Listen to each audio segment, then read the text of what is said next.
Welcome to the Weigtpull-podden. Everything's good with you? Everything's great with me today. It's a little cold here, but we're managing. Yeah, okay. Yeah, it's cold here as well. We had at least a couple of more warm days now, but it's still a lot of snow here. So, but we you don't have any snow, I we don't have assume. snow. No. Yeah, we don't have snow. I used to when I lived in upstate New York. We had snow. Like we Yeah. can't drag or train dogs right now. But I live in Mississippi now, and I've been here for about almost 6 years, and no snow. Only one No time snow. it has snowed. Yeah, okay. That's nice. Yeah. Yeah. Awesome. As I said in the last episode, where with another American guest, most of the weight pullers in the States probably know your face, but on this side of the pond, most of the guys don't know who you are. So could you introduce yourself to the European audience? Yes, of course. Hi, my name is Joanie. I'm a weight puller. I pull with ADBA, UPF, and sometimes the APA. Primarily, those are the organizations that I'm currently supporting. I've been weight pulling for like 17 years now. Yeah, it's been a while. And Yeah. I do know somebody from over there, the harness maker, Anna. Yeah, Yes. SMT.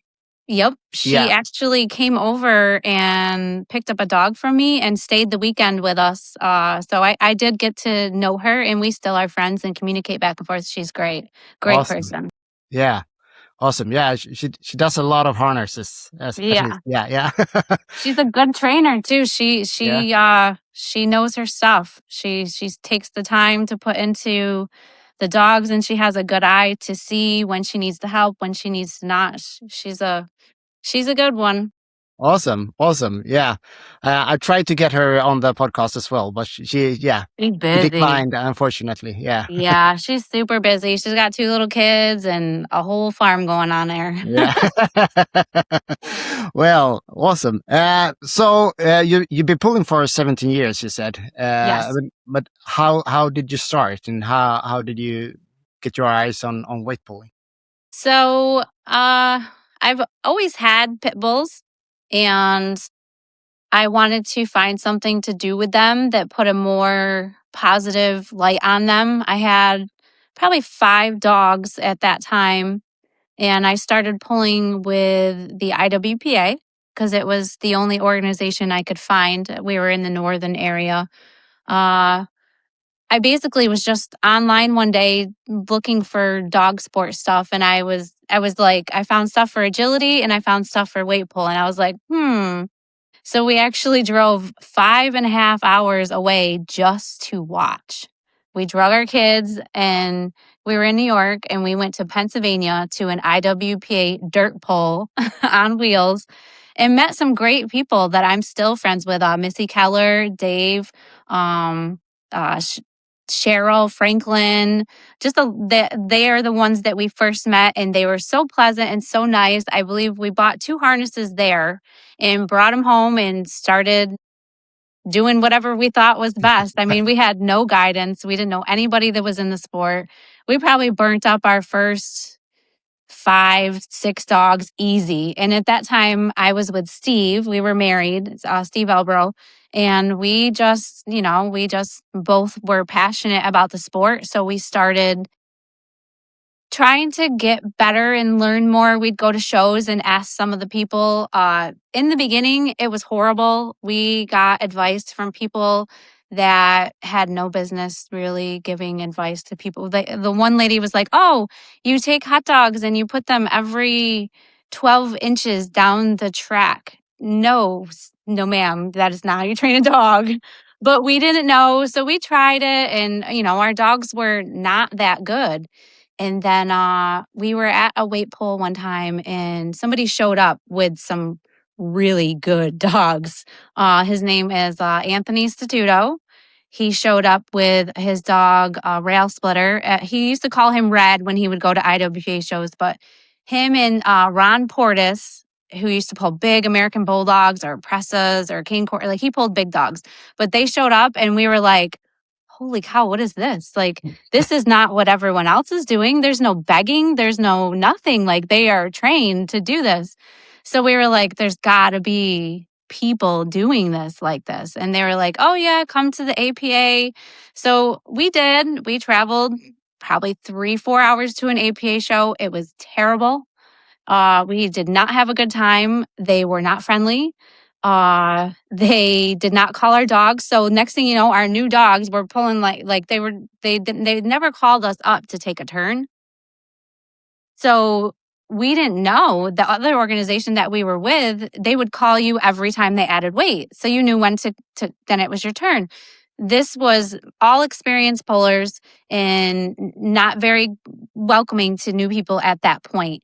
So we didn't get a very good taste in our mouths with them at that time. So we left and didn't go back. And I actually was like bashing them online. And Anthony Statuto came into my inbox and was like, what happened? And I told him, and he was like, come back, come try it again. And we did, and we loved it. We went to Massachusetts. They were amazing. So it was like, okay, let's give this organization a shot. So we started pulling with them. The ADBA, actually, the people at APA got us into pulling with ADBA. They're like, here, come to this show. It's so much fun. And we never looked back. We quickly stopped pulling with the IWPA, any of the other organizations. Mainly, like, we like the people, but the dogs just aren't competitive. You might have 1 or 2 dogs that are, but when I go to a show, I want to pull against good dogs. Like, my intentions on going to a show aren't to just go because I know I'm going to win. I want to go push myself and my dog to be as hard as we can and then win and be like, yeah, we did that. And I see in the other organizations, sometimes people just want to go get the trophy. They don't care if there's competition.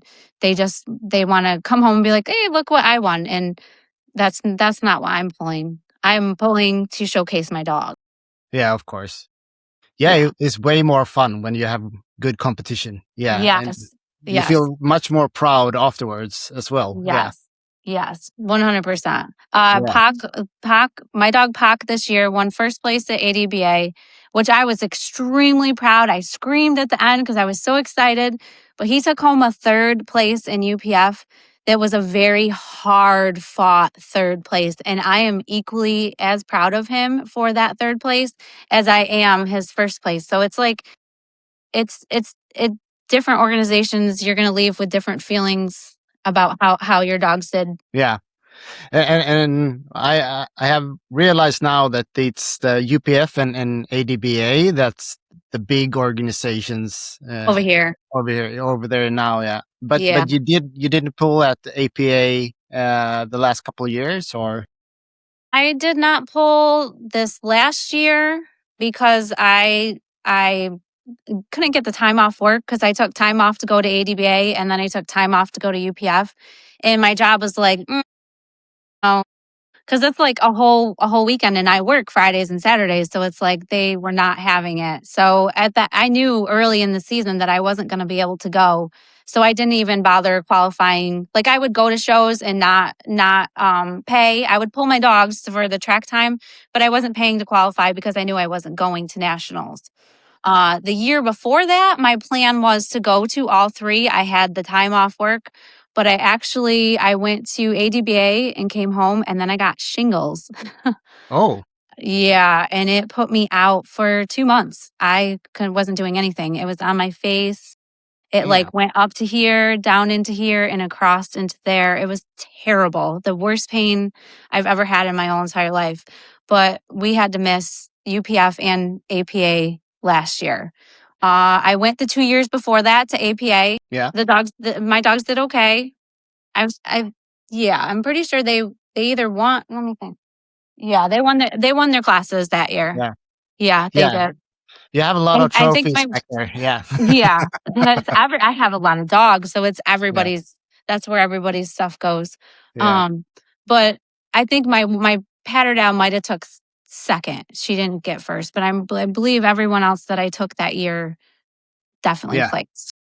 Oh, And it's not like I don't not like the APA, but the amount of dogs seems like it dwindles down every year. And like I said, I don't want to show up and pull against two mediocre dogs and win a trophy and be like, hey, I won a trophy. Look Yeah. at me.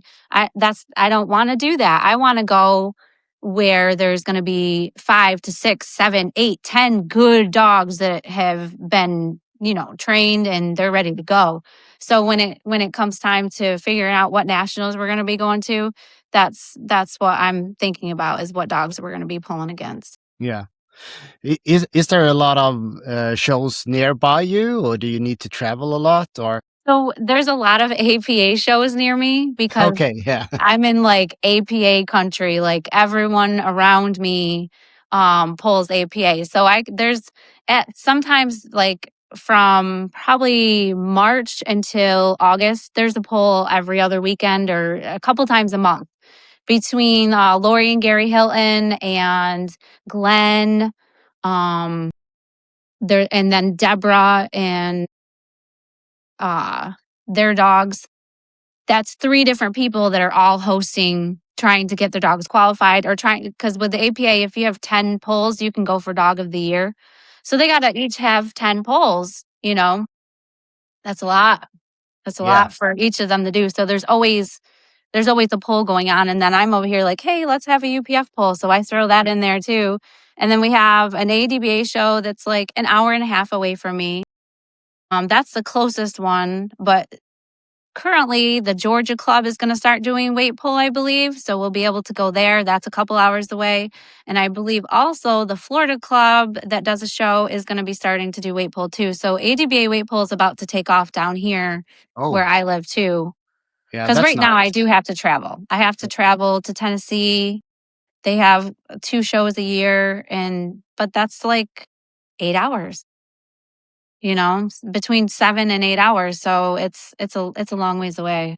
Yeah, yeah, and it's a lot of planning to get the life together around Yeah. that as well. Yeah, Because when I take off, so at my house, I don't have just the dogs that I work. I also have my retired dogs. And when you've been pulling for that long, that's a lot of retired dogs because yeah, I've retired them around 6, 7, depending on if they are still enjoying it. If they're not enjoying it, I'm not going to keep doing this because they're ready to be done. They have pulled competitively for 6 years. That's a long time. It's a lot of work, and especially the bigger dogs. I noticed they're the ones that are kind of like I'm done. yeah, yeah, this is this is over. The little dogs, they don't seem to really care. They'll keep going and going and going. And I have other dogs, not just weight pull dogs. I also have patterdales. For like we have chickens, and I like to have like a little farm dog around to kill rats and raccoons and stuff like that. So I have 3 of those. And so when we leave to go out of town to go somewhere, I'm feeding my animals onto somebody else, the ones that don't get to go. So it's a lot for us to be like, okay, we're going to go away this weekend, that weekend. Yeah, it's a lot of effort putting into getting all that taken care of. yeah, yeah. I can imagine. So, how many dogs do you have that you pull with at the moment?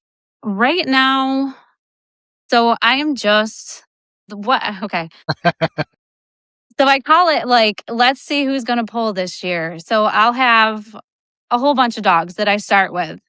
And I have 2 puppies right now. I have a dog that I got back from a previous breeding that her owner couldn't keep her anymore. So I have her. So she's integrated in.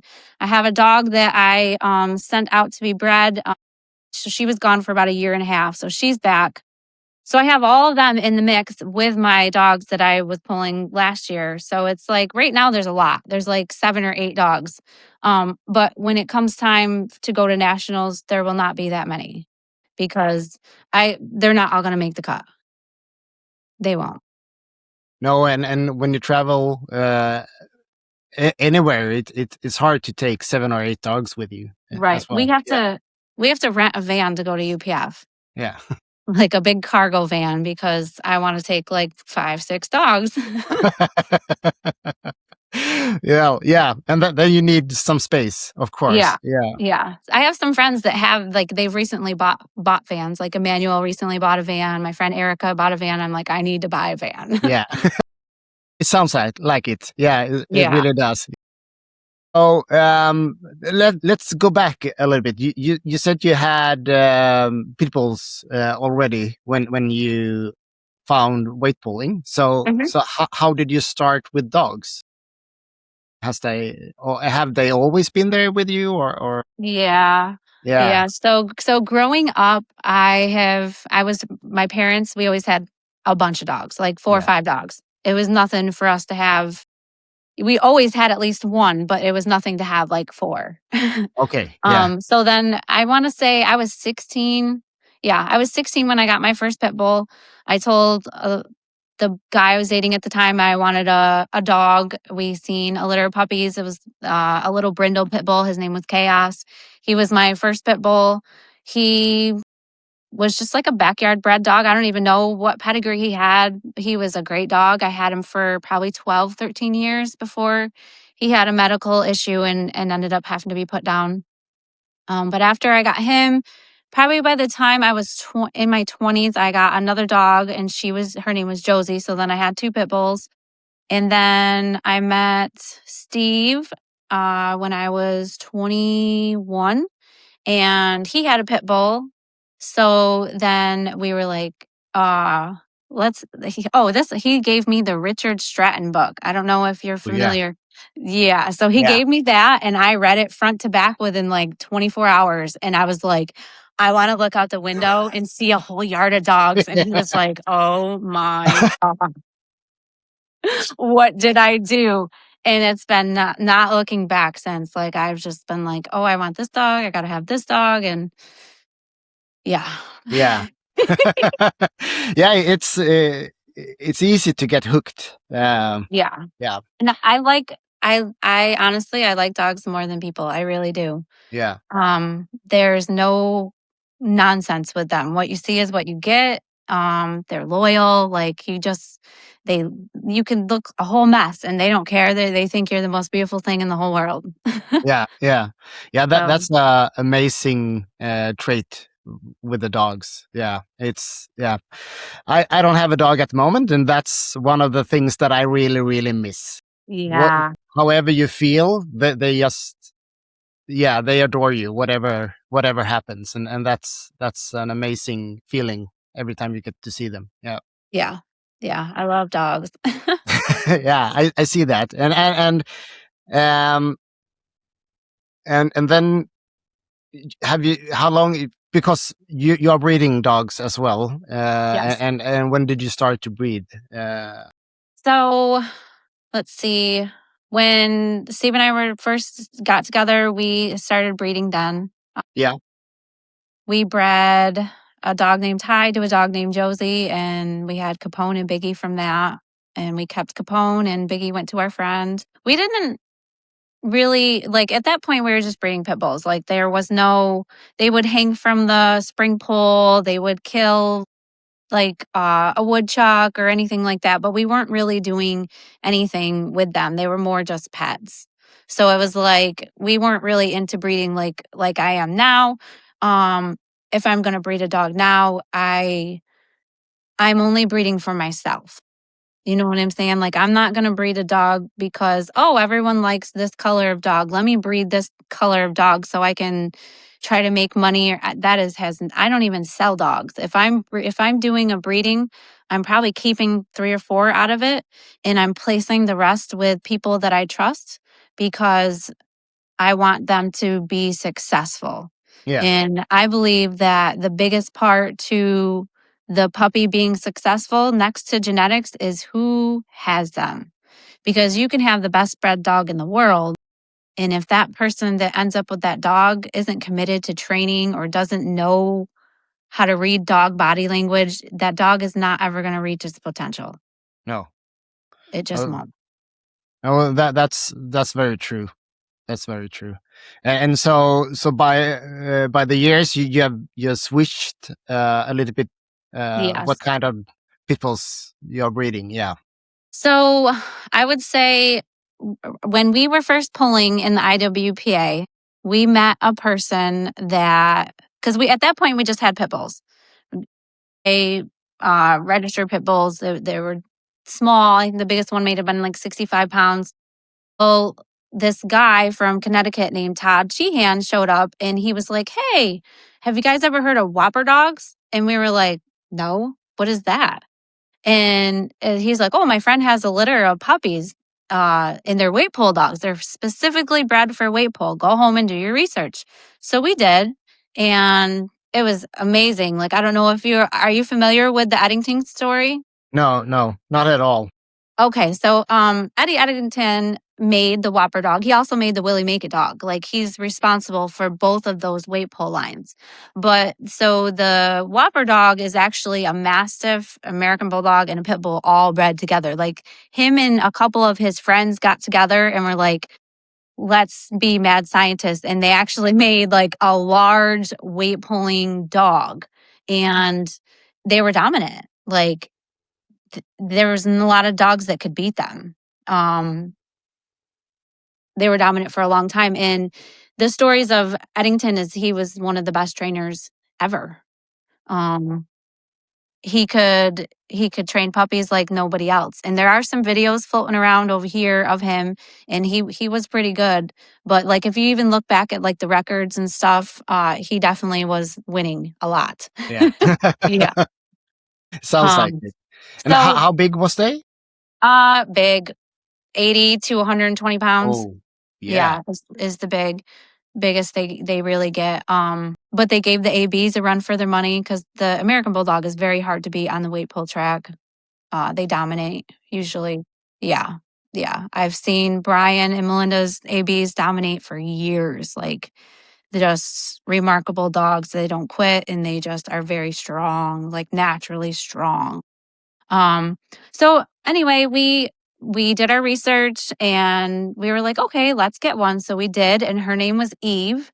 And we pulled her. She did good. And then we ended up getting her sister, Little Show. She was even better. Like, we ended up getting their other brother, who was House, who was amazing, like 115-pound dog. He was very large. His head was bigger than mine, but he was the sweetest dog. He would just, anytime he would come up to you, he would just sit automatically.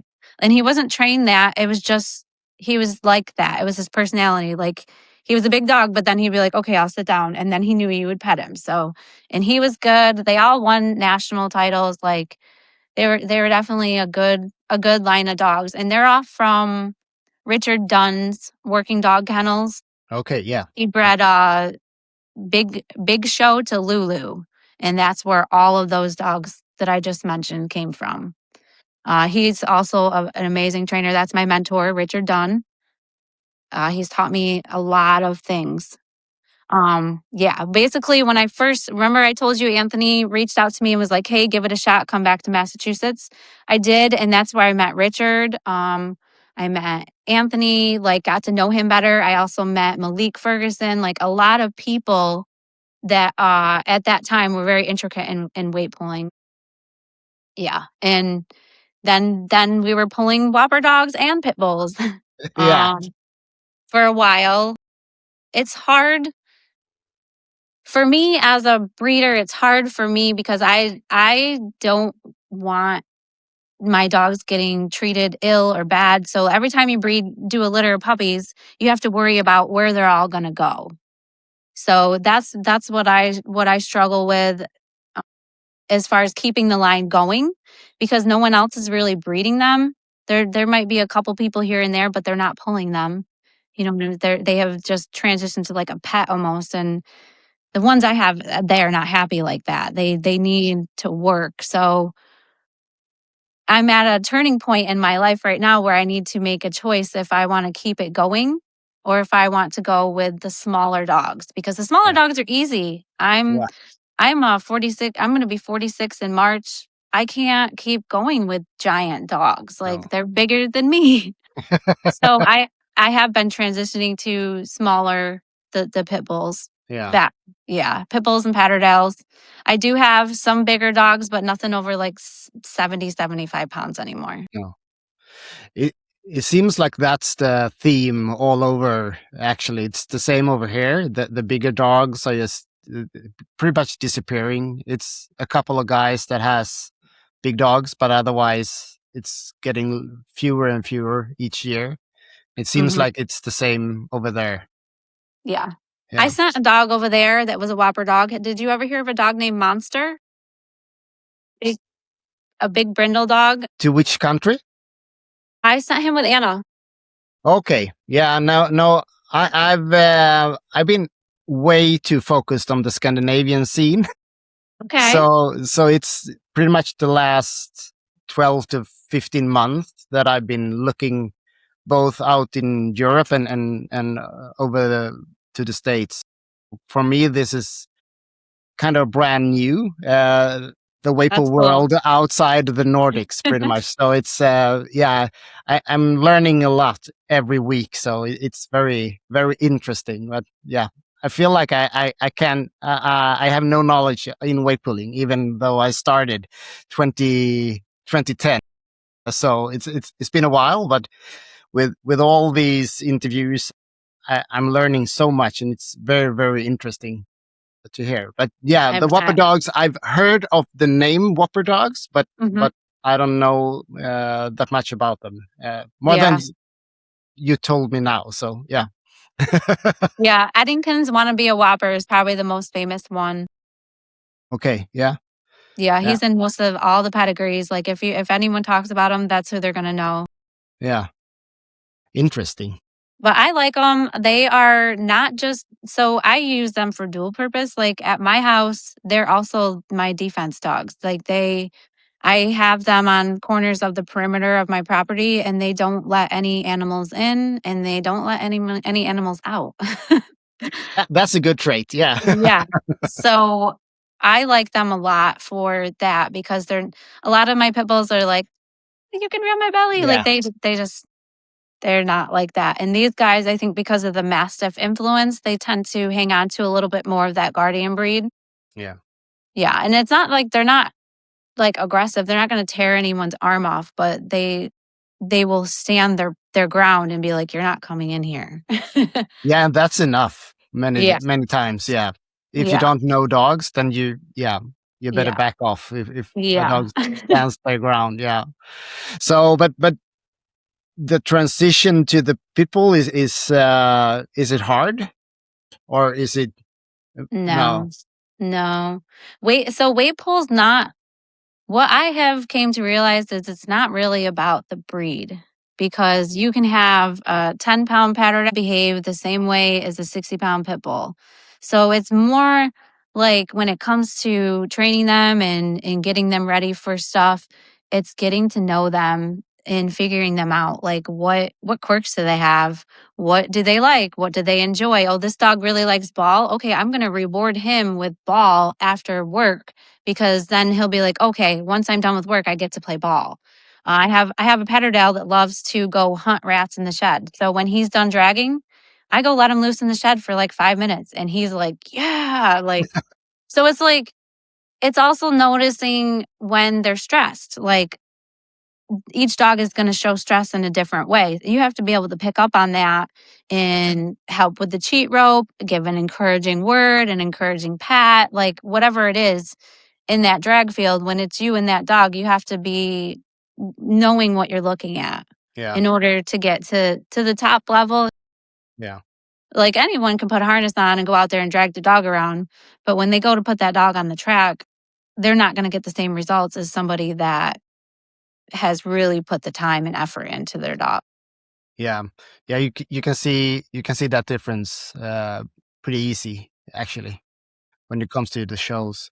So how do you train? You have a lot of dogs, so I presume it's pretty much every day and a lot of hours, or? So I actually just kind of changed things up because I never used the slat mill for training weight pull dogs. I used it to burn off energy because I have pit bulls. So, we would do mill races, stuff like that. But I never transitioned it into a tool for my weight pull dogs. I took a dog to nationals in New Jersey, not last year, but the year before, and I got beat by a dog that I didn't feel like I should have been beat by. So I came home and I reached out to Brian Hosfeld and Emmanuel, and I spent some time chit-chatting with both of them, and then they both were like, you gotta use the mill. The mill is where you're gonna get that wind from for when they're making that long pull. They need that. And I was like, you know what, you're right. So this last season was the first season that I implemented the mill in, because I used to just drag. My mentor told me you drag 5 days a week. That's every day you're out there dragging 5 days a week. And I'm like, okay, so that's what I've been doing all these years. Well, this last year I changed things. We drag chains and window weights on the first day. Then the second day we do slet mill. And we start off in the beginning of their keep with like a 5-minute run, but then we work up to like 15, 20 minutes. Each dog, depending on how bad their tongue is hanging, like you got, like I said, again, you got to be watching the dog, because not every, like my Patterdale isn't going to run 15 to 20 minutes on the mill. He's not. But my pit bulls will, and without any issue really at all. With, and then you got to get them to sprint and slow down and sprint and slow. So they're tweaking those twitch muscles.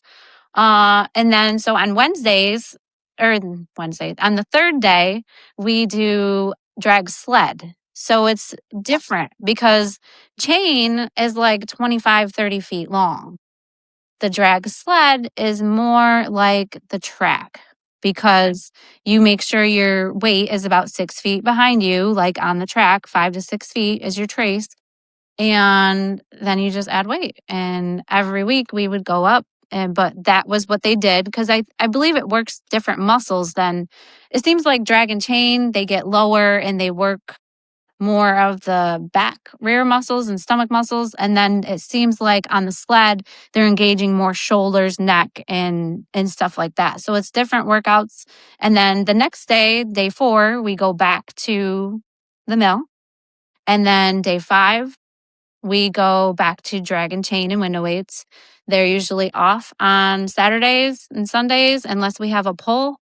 If we have a pull, we go to the pull, and then we'll take that Monday off, and it just starts back over on the 5-day process. Interesting. And in the beginning, you just pulled, Days. 5 days. Every day. How far That's what I was taught. Yeah. They were like it. I was told it depends on what you're getting ready for. If you're just getting ready for a regular show, maybe only 3 days. But when you're getting ready for nationals, you need to drag 5 days a week. And I was like, okay. And then track one day, drag 5 days. So that's what I did until last year, and we were successful. So we're gonna stay using our way. Yeah. Did you see any difference when you changed the training, even Yeah. even in training, not only when you at the shows, but in training? Did you see a difference in how the dogs behaved as well? Yeah. So dragging 5 days, they never get a break from dragging. So it's like every day you're just wearing down the same muscle. It doesn't give it any time to recover. And mentally, the dog is like, this sucks. We Yeah. have to do this every day. When you break it up and give them a different things to do, it keeps them more like, okay, what are we doing today? Okay, we're doing this. Okay, I'll do that. And it's a more pleasing experience for them to not have to do the same thing every day. Yeah. And do you mentioned in the keep? So how long is the keep, and or is it just before nationals, or how Just do for you? nationals. Just for nationals. So Otherwise, like right now we have a show coming up. We have 2 shows coming up at the end of February. We have a UPF show in Texas at Leanne's house. And then we have the Poplarville ADBA show at the beginning of March. So we're getting ready for that, but they have winter weight on. So I'm not going there with like, oh, we're going to go beat everyone. No, we're going to go. It's going to be just like any other show. We're going to go pull. It's basically going to be like track time for them. But I am like, we are getting out there about 3 to 4 times a week, doing dragging or just a hand walking. Like right now, we're just trying to get the fat off. yeah. Yeah, Yeah. that's a good beginning. Yeah. Yeah. So And it's cold and I'm a big baby and don't want to be out there. So yeah. I think we've drug about 3 times now so Yeah. far in the last month, and I planned on doing a lot more, and it's been either cold or rainy, and the dogs don't wanna be pulling in the rain any more than I do, so we're No. not going out for that either. Yeah, and it's these short-haired dogs, they are kind of made of sugar Big when it babies. rains. Yeah. This yeah. They'd be like, Yeah, exactly. They look very tough, but just make it yeah, rain and they are really, yeah, not that tough anymore. No. So so how do you start your dog? From puppies? puppy? Yeah. So, I have a puppy I just started actually. I just picked her up, uh, I think the Tuesday after Christmas, so she's been here for a couple weeks now, and we start with leash training.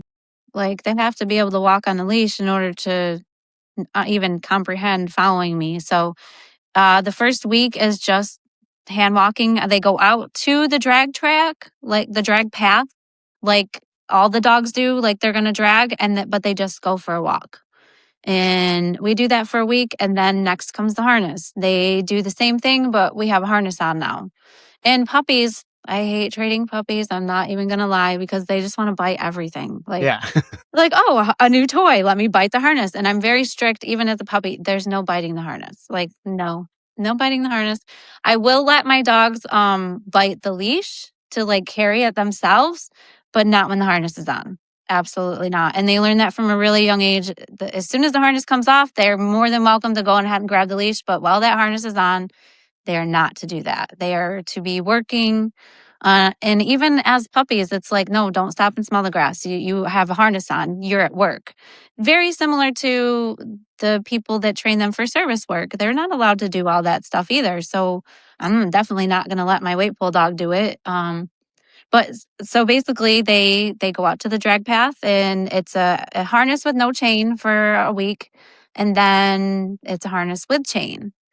And then we'll do that for a week. And each week we add a little bit, whether it's a 1.25 pound weight or a longer piece of chain, till eventually they're moving along with it. Most of them run. Like a lot of the thing with puppies is you gotta kind of run with them until they slow down because you can't put enough weight on a puppy to slow it down because you'll discourage them. They won't want to do it.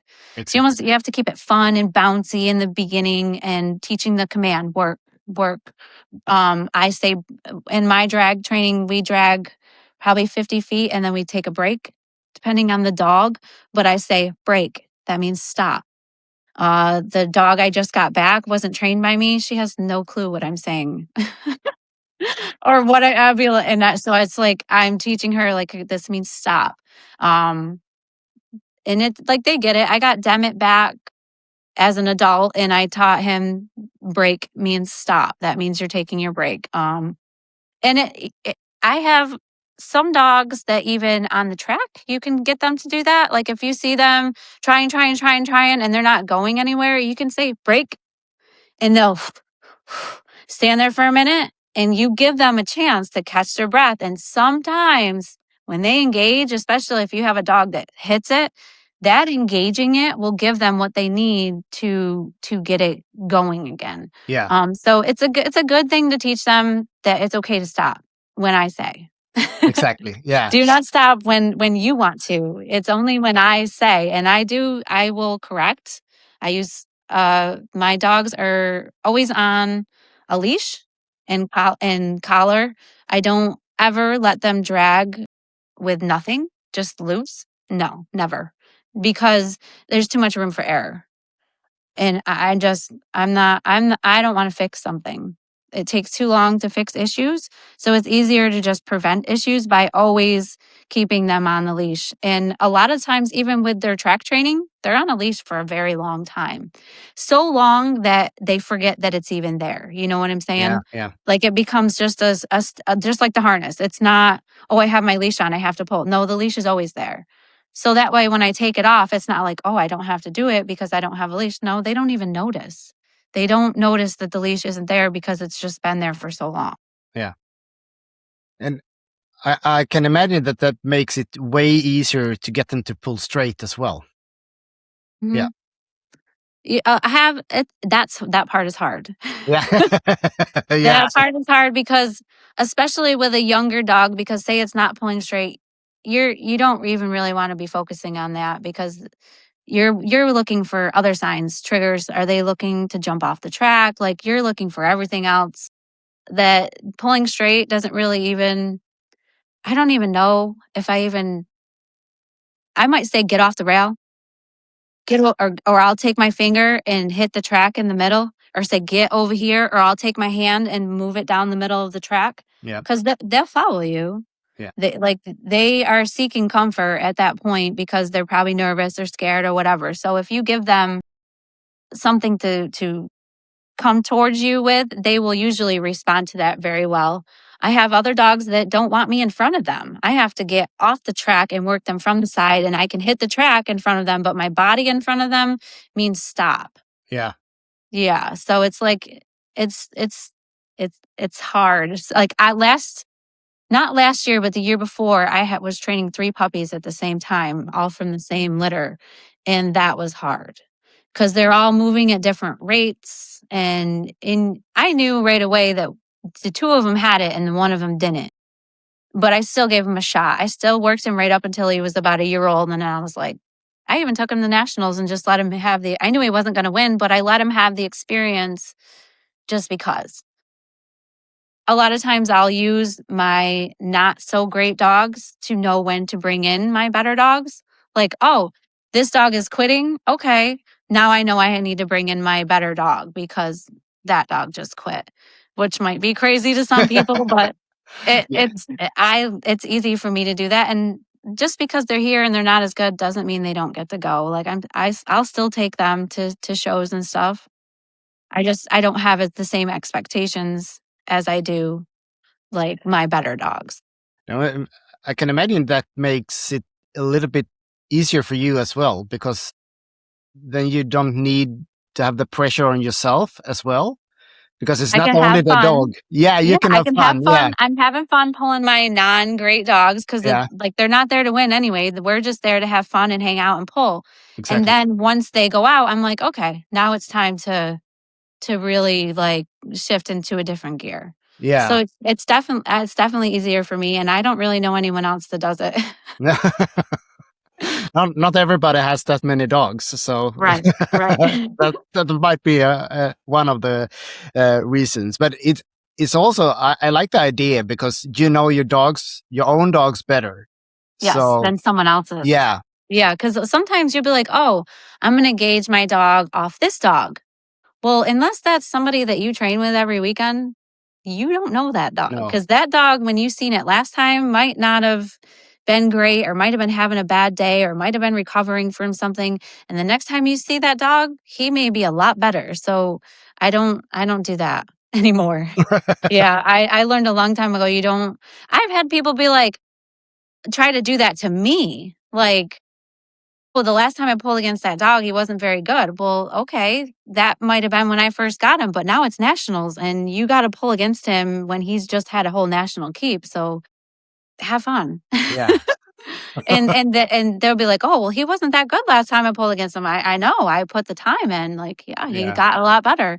So it's always hard to judge your dogs against other people's dogs because you don't know what they're doing, who they're talking to, who they're training with, how bad they want it. Like, there's different things that go into it, like lots of different things. So yeah, it's definitely easier if you can use your own dogs to gauge that stuff off. yeah, exactly. And the rules that you have, where you have a limited amount of skips. Oh, the Yeah, ADBA, yeah. yes. Oh, Then oh, it's even harder. So yeah, yeah. That is hard. I always don't like that on nationals because I have some dogs that do better if you bring them in for like a wake up pull, and but they don't need to pull it all then, but you are tied to it at that point because you don't want to use all your passes up either. So yeah, that's the one thing I really wish the ADBA would change is the number of passes. Like it just doesn't make any sense. All the other organizations, you can pass as many times as you want. Yeah. Yeah, and that makes it, I think, it makes it better when you can pass as many times as you want, because then you can actually, as you said, you can bring the dog in a little bit early to get a feel for it, and then Yeah. and then Especially if go you for go it. somewhere like that has a new track, or a track that you like. Some tracks are so inconsistent, you never know how it's going to pull. You can pull on it on Saturday and pull on it on Sunday, and it's going to pull completely different, and no one's done anything to it. Temperatures over here, humidity plays a huge part. If it's cold, if it's warm, raining, all that stuff will shut down a track. And when it's hot, sometimes it'll roll and roll and roll, and they'll run out of weight, and they're like, "Holy cow!" The next day, it's cold, and you'll get like 1,200 pounds, and they're Yeah. like, "What happened?" You never know. So it's always good to have a lot of dogs to play Yeah. around with. Yeah. And when it comes to the tracks, you only do rails at the moment, but when you started, there was some dirt. Wheels. Yeah. Yeah, I had a wheel cart. Like we Yeah. used to have we had IWPA poles at our house. We would have like 75 dogs come. It was insane. The most amount of dogs I ever had. We'd have a huge, it would be like my birthday party usually. So then we'd have like a huge barbecue afterwards. It was a lot of fun. Yeah. I missed pulling with those people because the people were very friendly, and I'm still friends with all them people on Facebook. We still keep in touch. When their dogs pass away, it hurts my heart because I Yeah. remember pulling with them. Like, I miss those people that we used to pull with.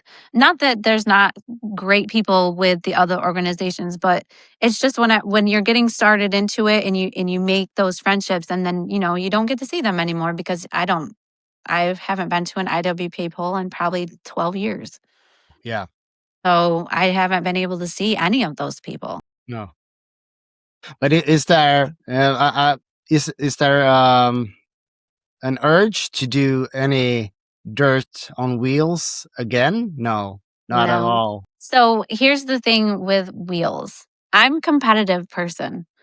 And I feel like wheels take the competitive dogs that are always up here and the mediocre dogs and brings them together, because there's so many margins for error and issue with wheeled carts, especially dirt. Yeah. Have you ever pulled on dirt? Yeah, that's pretty much all we did when I pulled here. So you know what So a rut is then.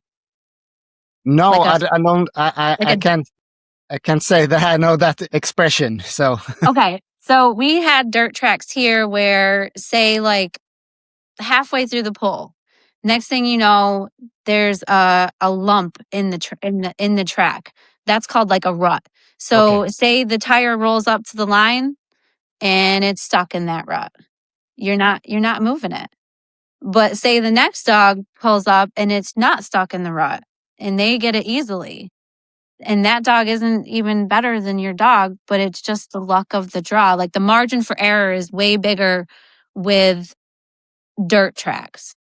Now, if you have dirt on rails, which is what they used to do, according to some of the old timers way back Yeah. in like the 80s and 90s, they were pulling on rail tracks with dirt and sand in between them. Yeah. Now, that shouldn't be a problem because the cart is still on the rail system. Unless dirt gets all over the rail, then that would be a problem too. So you would still have some issues from dirt. So yeah, I have pulled on wheeled carts on concrete. Yeah. Like, when we first started pulling and set up our track, we had a dirt track. And we brought in dirt and we tamped it and we did everything we could. And very quickly we're like, this is ridiculous. And put in a concrete pad and bought carpet and did wheeled pulls on carpet. Um, and I like that. I did like that because it's the inconsistencies are gone. It does bring the margins closer together because a wheeled cart is harder to move than a rail system. So the weights will be lower, and it brings like first, second, and third place closer together, even when you have the talented dogs, but they should still win on a Yeah. wheeled and carpet surface. Yeah. Yeah. Yeah. We've done rails for at least 10 years here, but we pretty much had one rail track in Sweden, and none in Norway or Denmark or Finland. So now we have 2 in Sweden, but hopefully it's going to be more, because it's a different sport when you do it on rails. Oh I yeah. think, yeah. Oh yeah. There's none of that side to side. There's none of that pulling way off to the side. Like all that diminishes. You can only go straight. Yeah, and as you said, you can see the most talented dogs. Well, the difference between first and third place, pretty much that could be way bigger, but it's more representative of how good the dogs are. I Right. think, yeah, Yeah, yeah, that's definitely. interesting. Yeah, yeah, and we have a couple of tracks here. You know where the hole in the track are. So yeah, Yeah. when You know it's where the tough spot is? yeah, exactly. So you can see when a dog doesn't have enough speed on the cart, when it comes like it's a yard to the finish line, and oh, this is not gonna happen, and then Yep. they get stuck. Yeah, yeah. So Yep. yeah, it's another kind of sport, pretty much, when you do it Yeah, like that. Yeah, for sure. awesome. And So that's what I did for the first 5 years yeah, of weight pulling. We were with the IWPA. I did place at nationals. We still traveled and did all that stuff. It's just a different level of pulling. yeah. But is there another type of community as well when it's with the IWPA compared to the other organizations? Yes. It's not as competitive or It's yeah, competitive, but the dogs aren't as good. They're not trained. no, Like we dedicate hours and hours and hours. Some of these people don't even train. They just show up, put a harness on their dog, and their dog jumps and yanks it down the track. And that's what that's what weight pull is to them. yeah, it's more of a pastime, not a sport. For fun. Yeah, yeah, that's okay too. But yeah, And that's fine. And yeah, exactly. And I don't look at people that do it for that any other way. Like if it's all about what you want to do with your dog. If you want to compete at that level, you can still put in that kind of training and go compete against those people at that level and yeah, have fun doing it. But if you want to step out of your comfort zone and really, really do it, then you're going to have to go to a different organization. yeah. Yeah, and yeah, I'm competitive as well, so I really understand that, and it's yeah, for me it's a whole lot of thing when you compete to win compared to just showing up And and fun. having fun. Yeah, Yeah. it's yeah. When I just have fun, it's well, yeah, I don't care Yeah, I anyway. have both. I get Yeah, to yeah, do both because I have dogs that I don't really care if they win. So I get to no. go have fun with them. And then I have the dogs that I do care. Yeah, that's amazing. I could never not care. That's Yeah. I had one dog that she never won. Well, she won maybe one competition in like 7 years or so, but she was like third to fifth place dog, and but I was unhappy every time she didn't win anyways. So yeah, Mhm. but that's the competitive part of it. Yeah. So back to the training a little bit.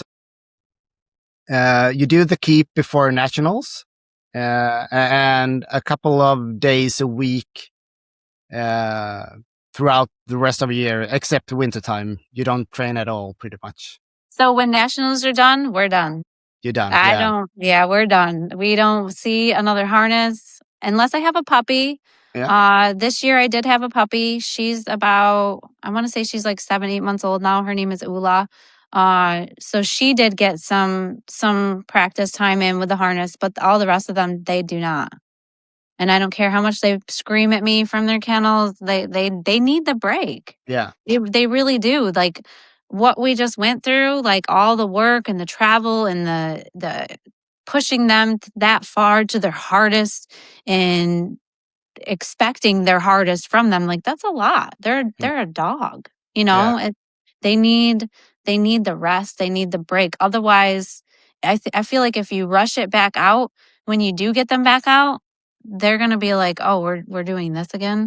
yeah, You know what I'm saying? Because they yeah, they didn't get a break from it. Like I see people that train like that all year round, their dogs are ready all year round, those dogs do not ever make it very long. They are burnt out by the time they're 4 years old, 3 years old.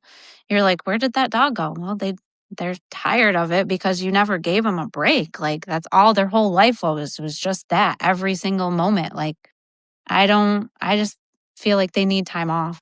Yeah. And to nationals, you cut some weight as well. So Depends on what weight class we want to be in. yeah, So with competing in the ADBA and the UPF, because the weight classes are different. Like my one dog, Heathen, he's probably like a 70 to 72 pound dog, just hanging out. For ADBA, we're gonna cut down to like 67 and go after the 65 to 75 pound class. For UPF, we're going back to 70 for the 70 to 79 pound class. So like for him, yeah, we do, but then we try to add it back to go back to UPF. My dog Pac, I don't really cut weight off him. He was just a year old last year. I wasn't even sure what weight he was going to be. I wasn't going after a weight class per se, but I wanted him to be as light as he could, but still physically as strong as he could be. So, and I didn't really have a weight in mind, but he was in the 40 to 49 pound class. So that's where we were, trying to get to. yeah. That's one of the most competitive classes. Yeah. That one and the 30 to 39 and the 20 to 29. Yeah.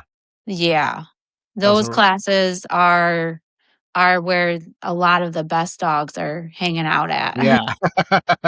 It's Yeah. hard. It's real hard to win there, to even place there. Like you have to have your stuff together to make it.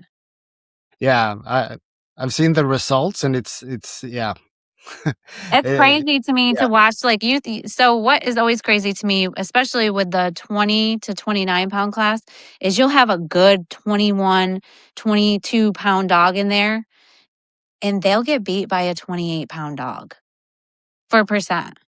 And it's like, how did that just happen? Like theoretically, the lighter dog should win, but these dogs are so strong. Like Luna, for Yeah. example, she's just insanely strong and and effortlessly just strength pulling like foot by foot. Like it's just amazing. It's just amazing that she has the ability to take away from that good 21, 22 pound dog because they're good too. Like but they just don't have the strength, you know? No. I really like to see that when the heavier dog in a class actually can compete. Over here, it's pretty much if you weigh in lightest in the class, then you have a shot. We have one class that's like how many pounds is that? Like 25 to 35, I Oh, the think. Yeah, ADBA? yeah, pretty much. We have another rule set over here in Okay. Scandinavia, but it's pretty much that weight class, and that's a weight class where not always the lightest dogs wins. Well, last year it was but she was the best dog all year, all classes, anyways. But it's nice to see when I looked at like UPF nationals. That is not only the lightest dog in the class that wins. Yeah. Because Like and this year, Pac in the ADBA, he was 35 to 45. And I want to say I got him to 42 or 43 pounds. I don't remember right now. I'd have to look. But it was in that area and he won his class. So he beat a good 35 pound dog. But I waited a while to bring him in. I really did. I was kind of nervous because he's a young dog. yeah, But I feel like if they're used to training like that at home, pulling heavy weight, then you should be able to do it with them. So, but anyway, what I was saying is so that 35 to 45 pound class, he didn't really pull against the same dogs that he had to pull against in the UPF because then it was 40 to 49. So then he's the light dog pulling against dogs that are heavier. And it didn't work out for him. He only got the third because the other dogs were able to pull more weight. But I mean, he's pulling against Max, Brian Hosfeld's Max. Like, the dog is a machine. It's insane. And then Apex is the other dog, and he just has such great form and consistent work ethic. Like, you got to have it together in order to Yeah. win. Now, Yeah. next year, we're coming in heavier because he's bigger, and we're coming after both of them. So we'll Yeah. see how it goes. Yeah, that's nice to hear. Do you see a difference, especially in between the sexes? I can presume you can see some difference in the dogs, but Like male and also female? Is that what you male mean? and female. Yeah, So I used to think that, and then Machine Gun Kelly came out and yeah. just blew everyone away, and she's a girl. So I'm like, Hmm. Yeah, yeah, that's true. But usually, yes, it seems to be like the males tend to be stronger than the females. But even the Hiltons have a dog named Sabine. She's a female, and she's just ridiculously Yeah, strong. So it's like, it doesn't always work out like that. Sometimes it's more about the dog that's also mentally strong. yeah, yeah, And I feel like the females can hold on, seem to, like, yes, the males dogs seem to be physically strong, but I've noticed that the females seem to be a little more mentally strong. yeah, yeah. That's my view at it as well. Yeah. Yeah, I had Do you another have a question. preference for training as to if you'd rather train a male or a female?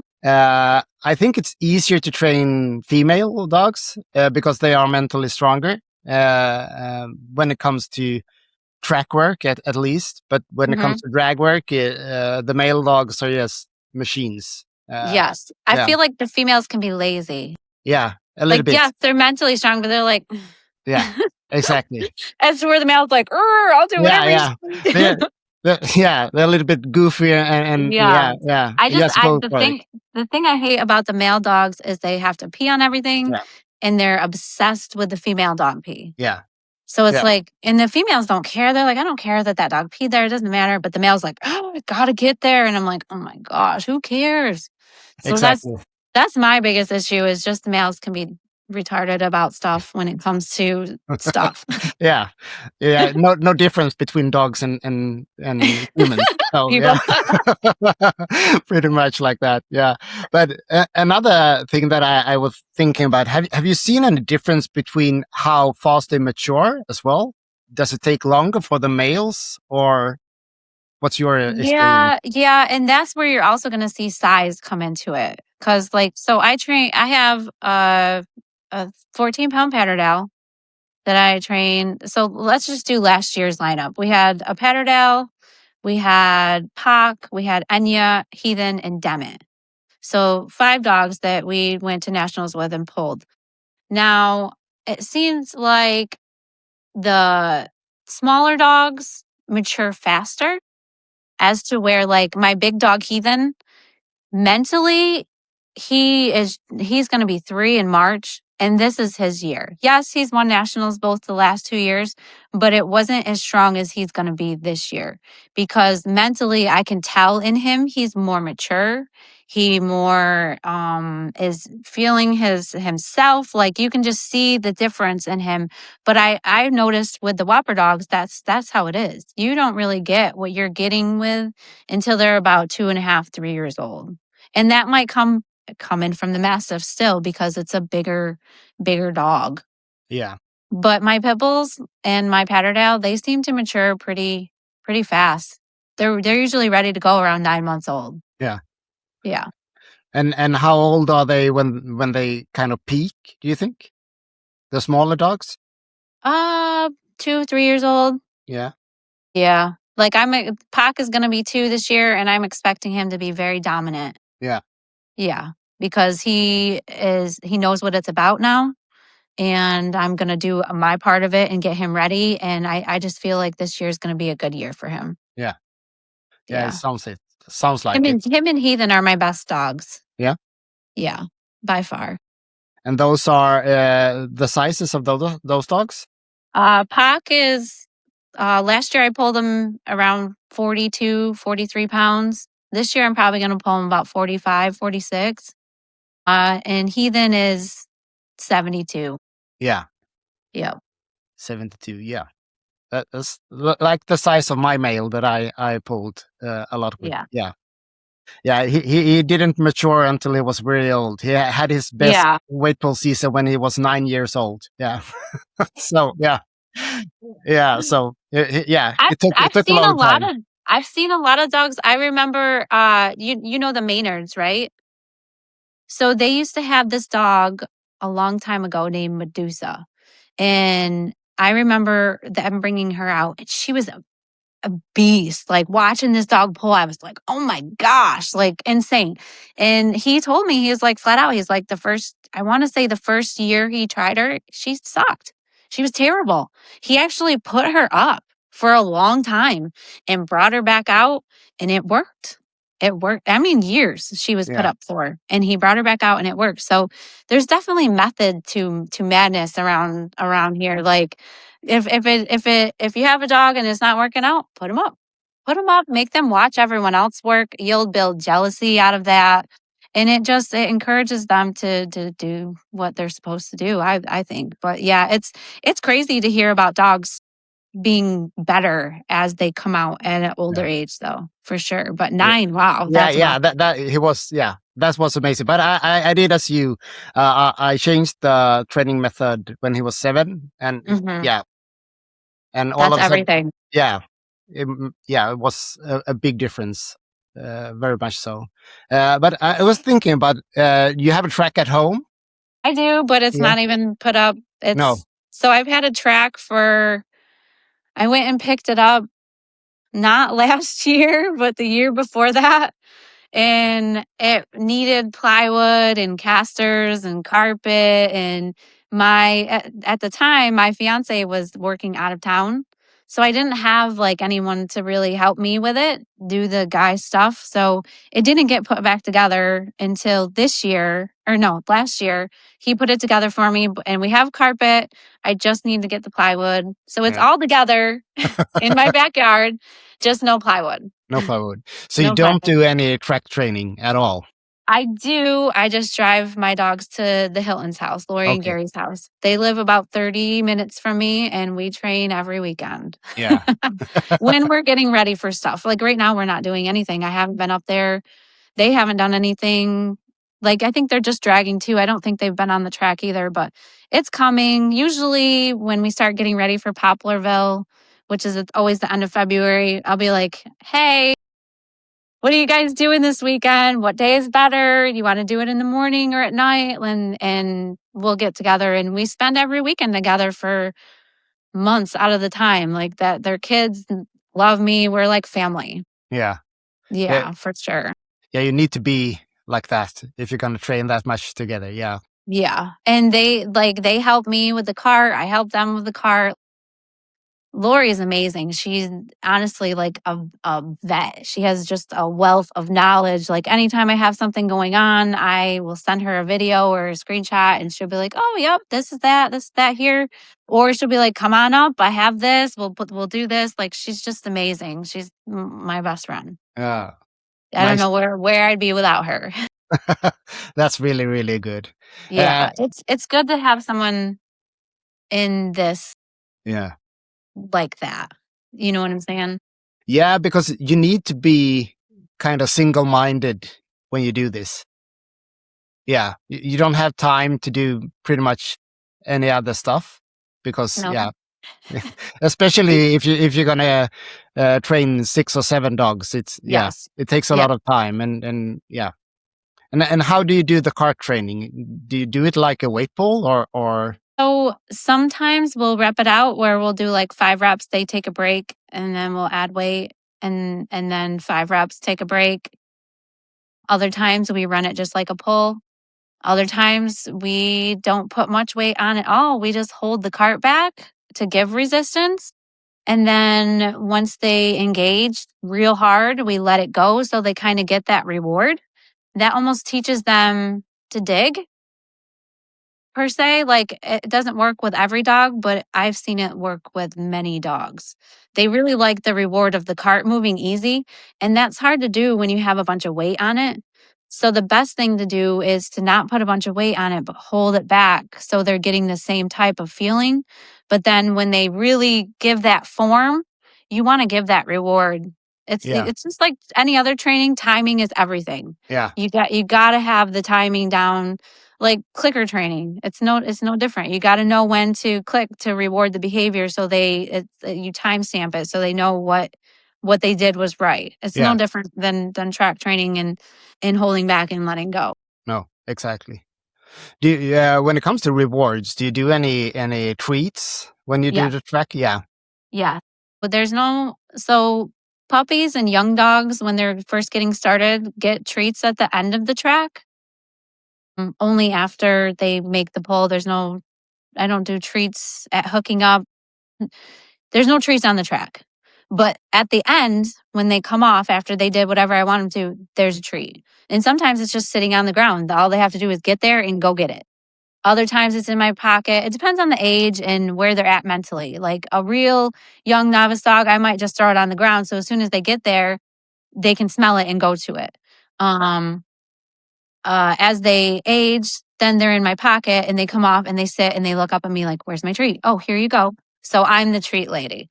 They even get treats during dragging when they're done. Yeah, I have a bag of hot dogs, and as soon as they're done with all their drag, they get a treat instantly. As soon as they know they're done, that treat's coming out of my pocket. And I'll switch it up on them. Like sometimes we drag to here, sometimes we'll drag to here, sometimes we'll turn around and drag the other way. Like they never know when they're done. It's when I say they're done. Yeah. Yep. So when you do the drag training, you said earlier you didn't go that far before you We'll take a break. Yeah, take a about break. 50, Yeah. about 50 feet, depending on the 50. dog, the temperature. Yeah. Sometimes it has to be, if it's real humid here, they might not be able to go that far. Or when it gets real close to nationals, they're dragging extremely heavy weight. And sometimes they're going to need a break before that. They might need a break every 20 feet instead of 50 feet. It depends on what we're doing that day. But just like right now, just going out and just dragging, it's like 50 feet. Yeah. So, but how far did you go Altogether? Altogether, yeah. So we drag one way and turn around and drag the other way. And there's a little bit of a hill at one part of it. So, and it's altogether probably about a football field and a half, maybe. Okay. Not far. No. We're not dragging no mile. No. No, we're not. There's no point in it. No, because you drag heavy. Yeah. So, because if you think about it, weight pull isn't an endurance. Like you're not going to go drag a mile for track for a competition. So why would you train like that? You know what I'm saying? Like it's one thing if you want to go drag your dog for a mile, but you're not going to do that heavy. You would do that more light, and it'd be more of like a wind type thing to help build up their wind or something like that. But yeah, I don't see the point in dragging really far. I see people do it. That's not how I do it. Most people here do it. Like at least when I started, it was like 2 to 2.5 miles. That was and most people still do at least 1 to 1.5 mile.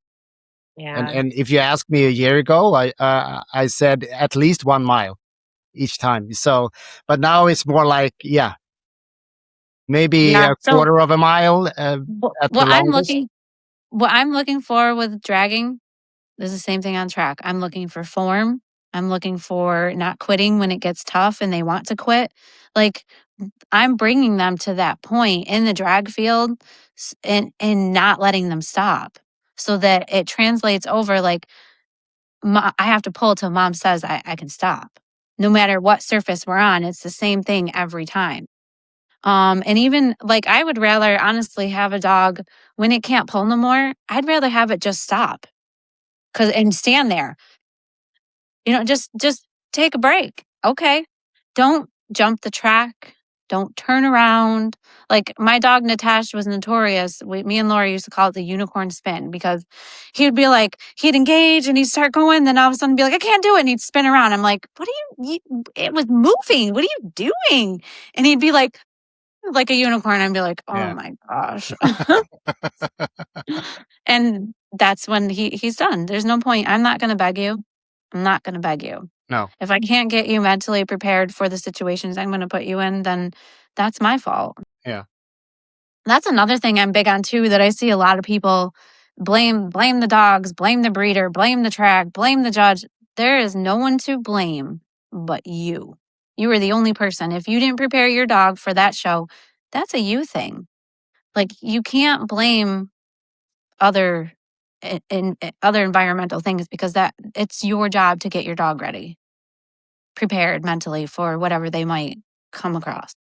Yeah, and it feels like a lot of people, at least the guys that haven't done this so many years, they kind of forget that it's at least 80 or 90% mental when it comes. It's kind of easy to get a physical strong dog, at least strong enough to do good on the track. But so remember the 3 puppies I was telling you about? I was training all at the same time. So that's Heathen, Enya, and Loki.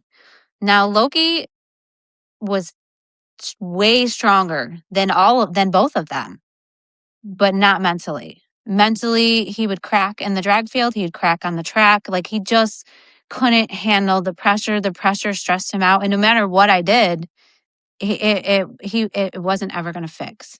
So he'll never be competitive. He'd be successful in the UKC or the IWPA or the other organizations that don't have as much competition. He'd be successful there and he'd make somebody a good dog because he'd be able to compete there. But where I'm trying to go, he will never be competitive ever. So it's like I recognized it and sent him back to the breeder. Yeah. Well, my friend, so me and my friend Josh did a breeding together. So we basically kept the puppies between us. And when he realized it wasn't working out, he offered to take him back. Okay. Yeah. So that's what happened with him. Yeah, it's kind of good for people to hear that he would be successful in other organizations. Oh yeah, he definitely would be. Yeah. So he wasn't a bad weight pulling dog. It was just wasn't the top tier dog. He didn't have what it takes mentally to handle the pressure of when the weight gets really heavy and you have to dig in and work. Yeah. It stressed him out. But strength-wise, the dog was ridiculously strong. Like ridiculously strong. I could not believe. Like when they were puppies, I was like, he's going to be amazing. He had great form. I was like, wow. Even Emmanuel seen a video of him and he was like, where have you been hiding this dog? And I'm like, I'm not hiding nothing. You'll see. And it's just like, he just mentally wasn't, he was never going to be mentally enough to handle the pressure. Because that's all it is. It's pressure.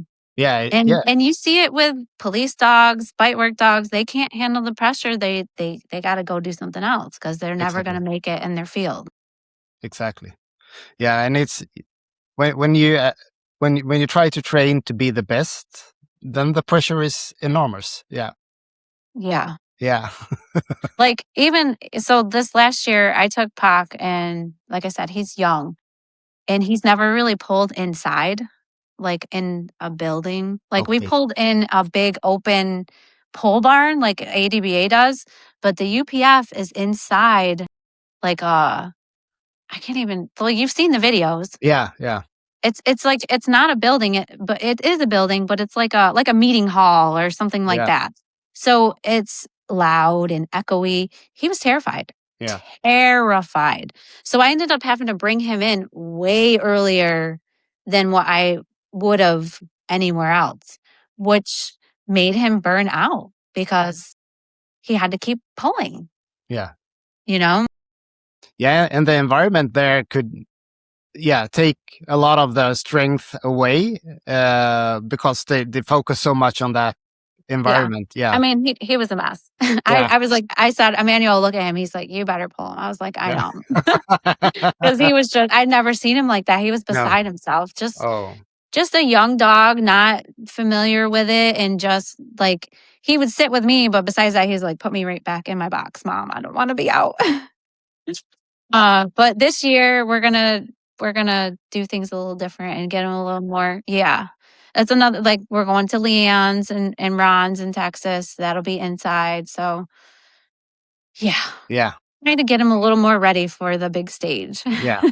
And you can see that from time to time when a dog, at least the first 2 or 3 or 4 shows, they don't really feel comfortable, but then all of a sudden they know they come back to the same place for a second time, and then all of a sudden it's a total different dog. I try to teach them to trust me. Yeah. That's what I really work on. Like, let's put you in an extremely uncomfortable situation, but you can still trust me. So that way, if I ever have to have them somewhere, they still have me. They're like, okay, she was here last time, something was crazy and everything was fine. So I'm just gonna hang out with her. So that's my goal with it. And that sounds really good. Like, you are their safe spot all the time. Yeah. Yes. That's really nice. Because you have so many dogs. If they trust you, they'll give you that extra mile too. Because they trust that you're not putting like that pressure that comes into it. They trust that it's okay. They can handle it because you've never put them in a situation like, okay, let me go back a little bit. I don't let my dogs fail on the track when they're young. And so they never understand about engaging a weight that they can't really move. Push it before they quit.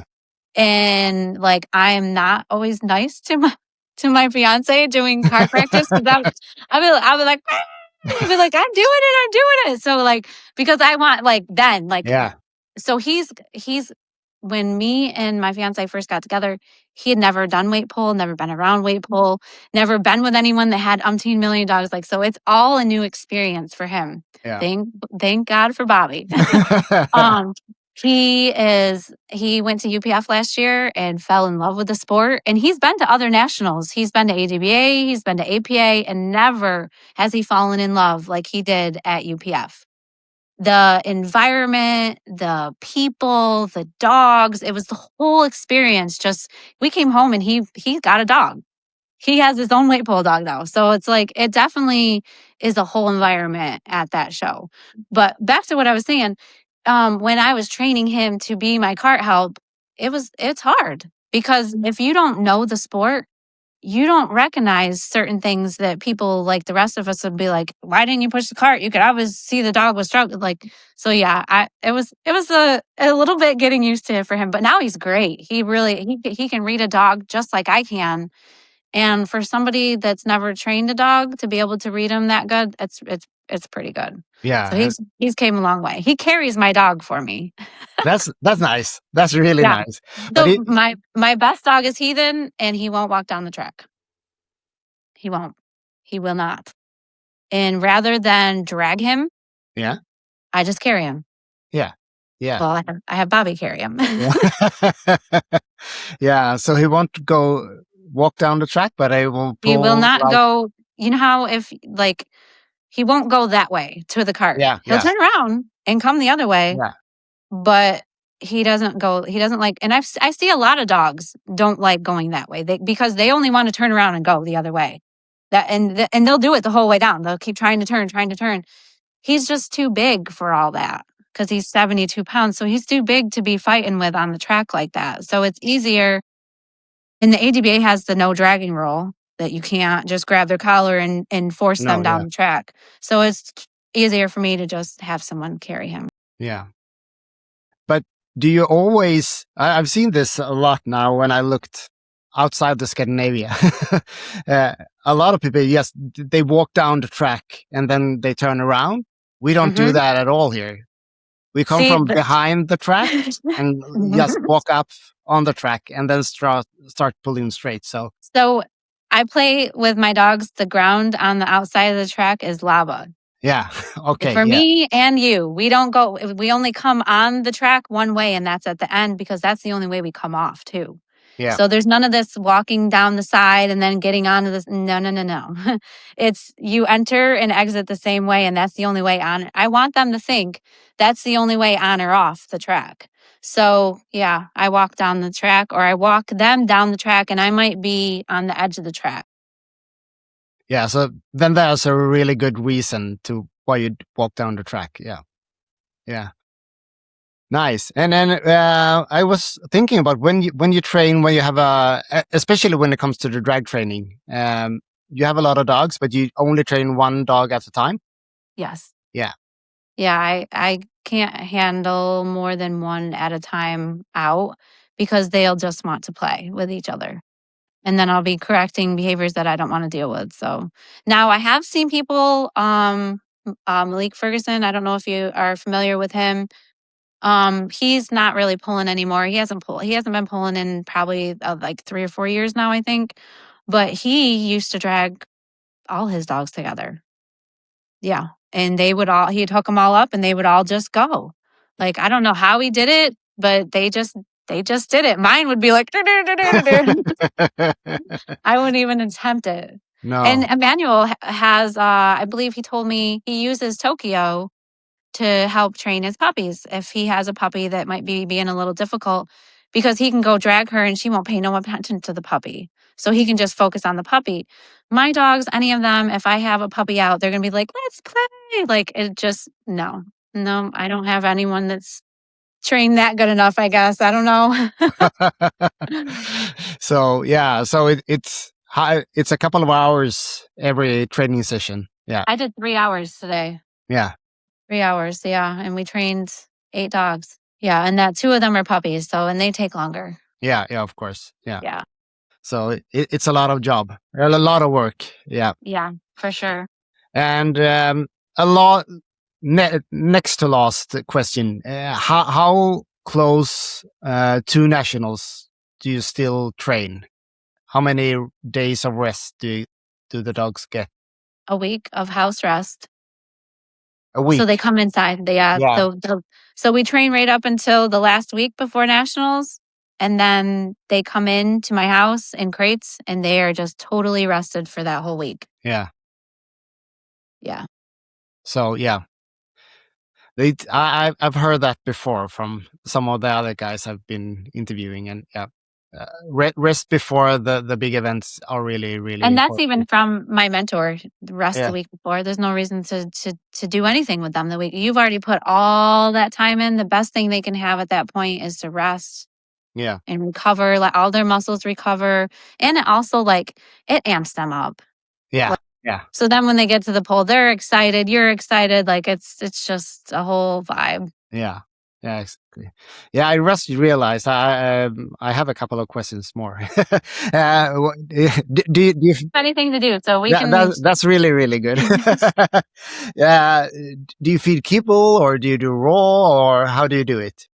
So I used to only feed raw, and then I moved down here to Mississippi, and I don't have a supplier like I had, where I had a supplier in New York where they would literally pull a truck in, deliver me 8 cases of chicken or liver or beef, whatever I wanted, for a reasonable price. I had a butcher that lived 45 minutes away. I was getting all kinds of stuff from him. But when I moved here, I have not found that. There is a company, but their prices are very high. So it doesn't, I can't afford to feed the amount of dogs that I have raw anymore. So they have been switched over to kibble. I did experiment with them, just my working dogs, not last year, but the year before, with feeding them chicken instead.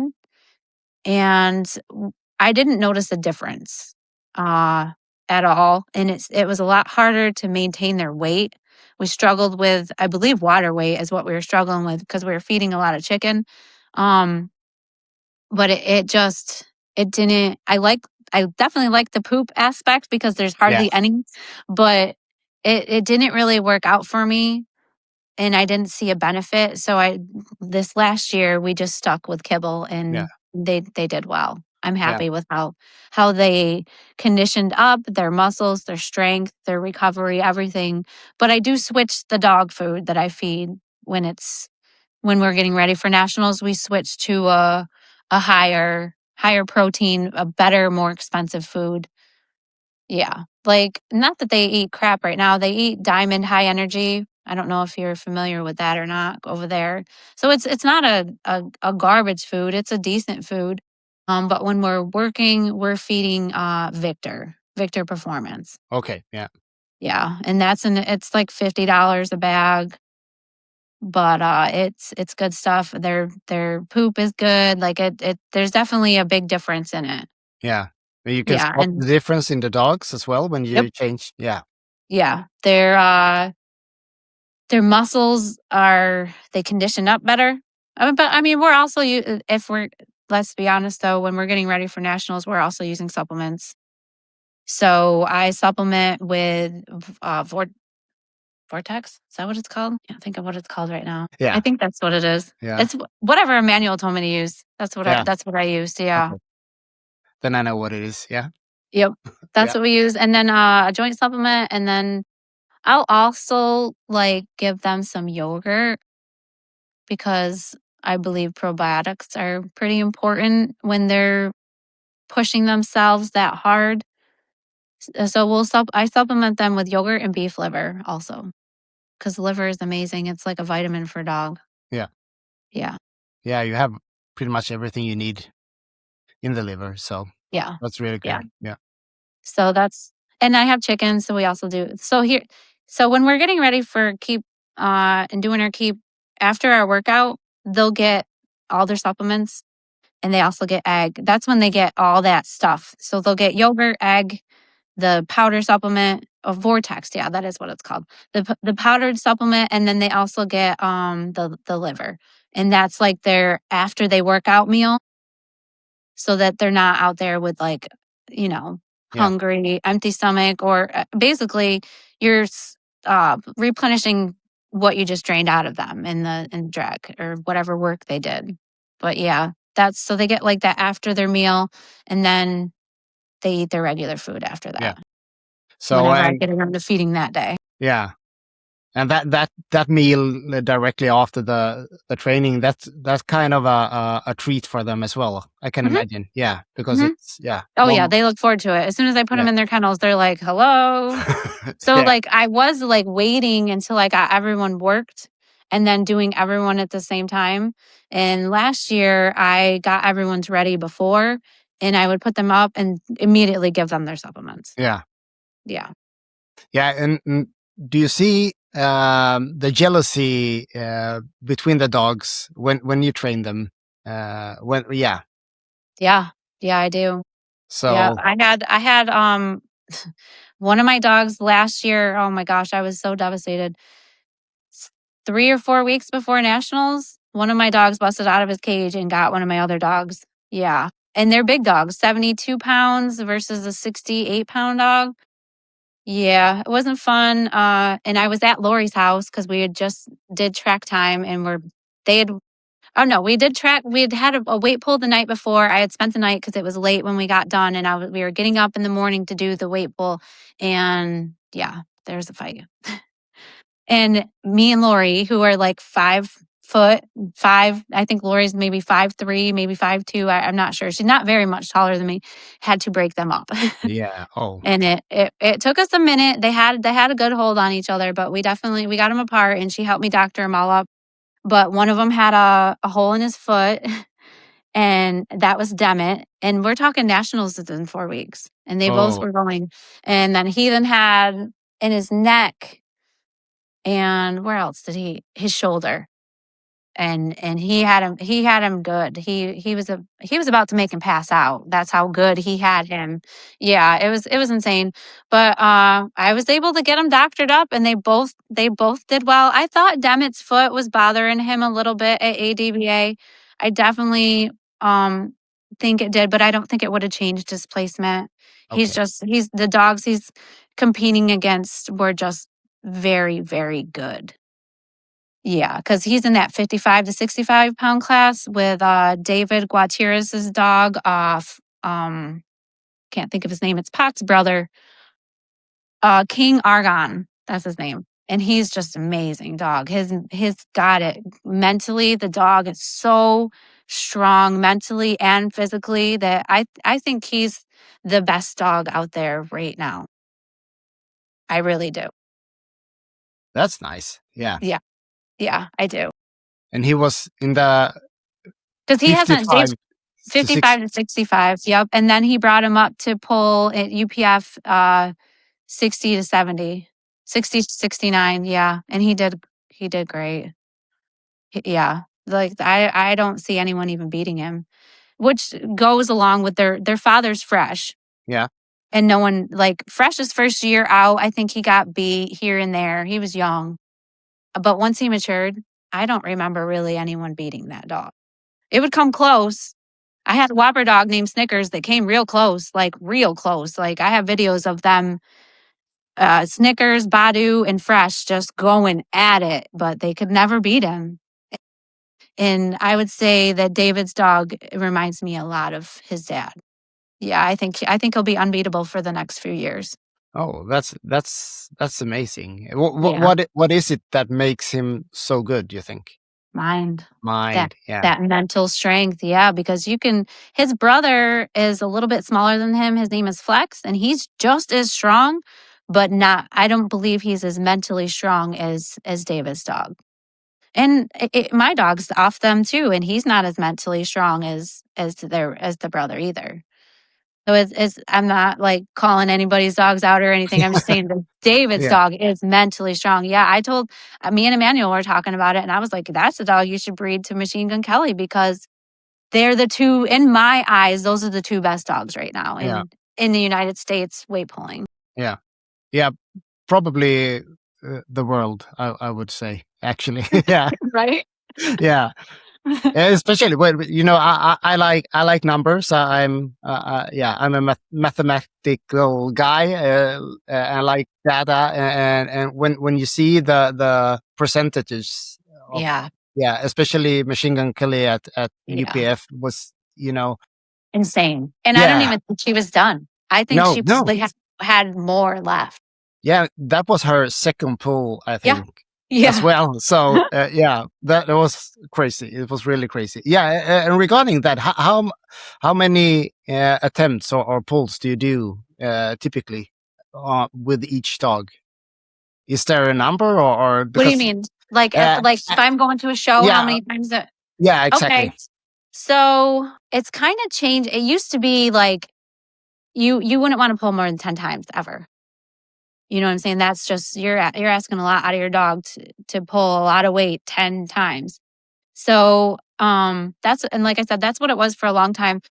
It's kind of shifting now to knowing when to bring your dog in. So you only have to pull like 3 or 4 times tops. Yeah. And I believe, so I watched it with Pac. I pulled Pac twice, I think, at ADBA. And the first time he was so like pumped up and excited that he's just running off adrenaline. And then the second pull, same thing. Like he's just pumped, and he won. So he didn't have to pull anymore. But at UPF, I had to bring him in early because he was stressing. So that excitement pull, we were done and over with in like the first 2 or 3 pulls. And now he's got to pull way more. So I think you lose that edge when you bring them in early and have them just keep pulling and pulling and pulling. That excitement edge that you get off from them when you first bring them in lasts for a couple pulls. So if you can wait and strategize it like that, you will be more successful. But you have to have a mentally strong dog to move weight like that, because it is pressure. Just like wrestling or UFC fighting, it is pressure. Like it might not seem it because you can't see it, but it is, and they feel it. Yeah. Do you think it's a difference between if you have a dog that fires out in the start or that's more cautious, if they have a different amounts of... It can. Yeah. It can. Especially if you have a dog that just like grinds in and works, it's good. They're going to conserve energy like that. But if you have a dog that comes out and hits it and grinds in, I think it gives you a slight advantage. That's Pac and Heathen both pull like that. Yeah. When I let them go, they're like Pac hits it so hard. Sometimes you can hear the air come out of his chest. But then he goes right into like not like stress working. He's like stretches right out, and he just likes to hit it real hard out of the gate. Yeah. But my female Enya doesn't engage like that. Most of my Whopper dogs don't engage like that. They Whopper dogs are not known for pulling fast. They're known for pulling along like for a while. They're gonna Yeah. pull a lot of weight. Yeah, but they don't pull quick. No. No. It's a different kind of strength when you do it slower. Yeah. Mhm. And But foot placement is huge. 4-wheel drive is huge. yeah. Yeah, my dog, he was only rear wheel drive, so it was yeah, Yeah. real stiff It in takes in it the takes a front. lot away from them when they Yeah, don't bend the elbows and use all of their legs yeah. for sure. It's quite amazing when you when you look at the live streams from like UPF, and I compare it with the competitions over here. Yes, the form difference is so big, and it can show that Genetics. you genetics. Genetics. 'Cause look at is her name Stephanie? Yeah, That just got what's her name? She got the dog from the Cochrans there. yeah, yeah, exactly. She has great form. Yeah, Great form, and that's just genetic. yeah. She's related to Pac and Aegon and all them too. They're all coming off of 2-bit kennels. 2-bit kennels has the best Weightpull dogs right now. Everybody is using them. And it's not just the ones from Fresh. It's little dogs that Nicole has bred too. Like she has a great program. And she's so as far as like who I would love to like be like is her, Nicole. Yeah. She watches every movement of her dog. She's in tune with them. She knows when to push them. She knows when to have someone push the cart. Like she doesn't yell at them. There's no screaming. Like she is I would consider her one of if not the best trainer right now. Yeah, because just she has the things that I like with being one with your dog and knowing your dog and she has great dogs. I mean, everyone is pulling dogs off from her stuff right now, and that speaks for itself. Yeah. Yeah, yeah, you can't get a better, um, yeah, grade than that. When everybody pulls your dog, it's your yeah, that's the best part. But Yeah, it's amazing to see when you we had a she was also a breeder and a harness maker here in Sweden who when she pulled one of her dogs, it was like they went into a bubble and there were no other people around. It was just those two, and yeah, yeah, it was amazing to watch, and you don't see that every time. yeah. I handle my dogs quiet sometimes, and people Yeah, think because I'm handling them quiet that they can't clap, and I'm not handling them quiet because they can't handle the noise. We're one right now. yeah, And I don't need to scream at them. no, I'm talking to them, they can hear me. They're doing everything I'm asking and I'm staying right next to them. Like I'll be like all down on the ground. It's like I don't even care who's watching at that moment in time. I don't even know what's going on around me. I'm just with my dog. yeah. That's an amazing feeling when everything else just gets blurry and Yeah. you're just in the zone with the dog. It's But sometimes I have to have other people like when it gets really heavy and I can't tell if the cart's moving. I have to have my friends to tell me that it's moving because I can't even see it. Like I'm so into what I'm doing with my dog that I can't tell if it's moving. And I don't want to take my eyes off my dog even for a minute cuz they might think like I might send a mixed signal, you know what I'm yeah, saying? And I like we're in tune right now. So I'll have like either Bobby or Lori be like, it's moving. And then I know I can move that step a little bit forward too, just so we kind of stay in tune with each other's forward progress going down. Yeah, because sometimes the dogs are moving so slow when it comes off the line that you can't even tell. no, no, and it's that when you get the cart rolling, that's the hardest part, and The start. yeah, Yeah. and it's and that's amazing to hear. Do you have to handle your dogs differently? Every single one of them. Yeah. Yeah, and if I mess up and handle the one like, they're all even released differently. Oh, Like, yeah, yeah. I release Heathen from the front, I release Puck from the side, like, it's all done differently. Some are carried, some are walked, it's all different. Enya can't have any slack. If she has any slack, she'll twist a little bit, so if I tighten her out, she'll just engage. But if any slack is there, she does weird stuff. I don't know what that's about. I can't fix it. I tried, and I'm just like, my fix is just to pull her out so she doesn't have any room to do that. Yeah, And that's exactly. in the drag field and everything. I don't Oh, in her brain, she's just for some reason thinks that she has to kick her rear end out to get it started if she has the space to do it. yeah, that's funny. Yeah, it's For yeah. sure. The good part is that she does this everywhere. So Oh yeah. Yeah. yeah, It's a yeah, her thing. It's yeah, definitely a her thing. yeah. Yeah, and it's it must be interesting to say the least to have 6, 7 dogs that needs to be handled differently. It can be. It Yeah, can be. Yeah, especially when you get up there and make a mistake. yeah, Yeah. eh, So like I do a lot of track time on the weekends before shows so I can get it all worked out. yeah, And then I'll tell Bobby, my fiance, I'll be like, hey, when I go up there with this dog, remind me, hey, you have this dog. So don't handle this dog like this dog, or that dog is gonna look at you like, what are we doing? And I've had them be like, why are you what do you do? Like if I get on the side of Heathen, he'll literally be like, why are you over there? Like, what are we doing? yeah, From the start. Like I can work him from the side, but when I first let him go, we used to turn and burn. And I don't know what happened, but it just got to the point where it wasn't working because he wants to go. So, and usually when a dog wants to go, the best thing to do is let him turn and burn because they come out and hit it and they're gone. Well, it wasn't working out for us. He was stepping off the edge. So now I have someone carry him. They set him down facing the cart. I tell him to turn. When I tell him, so he's facing the car, I hook him up and then I tell him to turn and then I take the step back and he smashes it hard. And then I come off the side and I take my hand and go like this down the track. Tell him, work, Heathen, let's go. That's it. Real yeah. quiet. Oh, so soft. Yeah, Yep. Yep. Real quiet. I've never, even like his last pull at UPF, you can barely hear me talking to him. It's really quiet. Now, Pac, I am a little bit louder with because he's a little more goofy. yeah, He needs to hear me next to him yeah, and have directive. Yeah, he needs yeah. directive. But it's nice to hear that you at least you have some support that reminds you what dog you have. Yeah.